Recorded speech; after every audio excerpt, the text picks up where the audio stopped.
ሰማሽ? የትም አትሄጂም። በቃ አትሄጂም። በግድ እያስቆያችሁ ነው። ሰዓት እየረፈደብኝ ነው። እንዴት ነው የሁሉ ነገር እየነገርኩሽ ልሂድ የምትይው? ቢያንስ አታስቢልኝም እንዴ? አንተ የታመም ከሆነ መጥም እኮ ለዓመታት ነው የታመምኩት። ማንም ሰው እየተረዳኝ አይደለም። ምን አትሄጂም። ወደ መፍትሄ ነው የምንገባው። ዳት ስትበቃ አትሄጂም። እኔ ልሂድ። አትሄጂም። ልሂድ። ዋጋ ትከፊበታለች ጽጌ፣ እግዚአብሔርን ዋጋ ትከፊበታለች። ገባሽ? የሚቆጭሽን ውሳኔ ነው የምትወስኚው። ስሚኝ፣ ተረጋጊና አስቢ። ቢያንስ ተረጋግተሽ አዳምጪኝ እንዴ። ሰምቻለሁ። በቃ አይኖርሽ አስብ ጽጌ።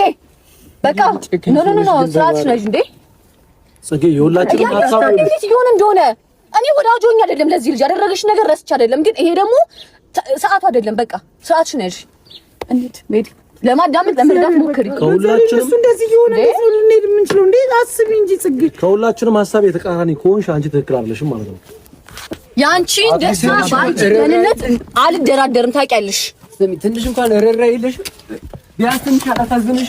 አዋሪ ጽጌ፣ አዋሪ በእግዚአብሔር አዋሪ። ለማኖት ሽብቲጁሽ ልብሽ ነው እንደዚህ ረዳደነው። የትኛው ልብሽ ነው እንደዚህ ረዳደነው? ነይ ተመለሽ ጽጌ። ጽጌ ተወስን ስትይ ዛ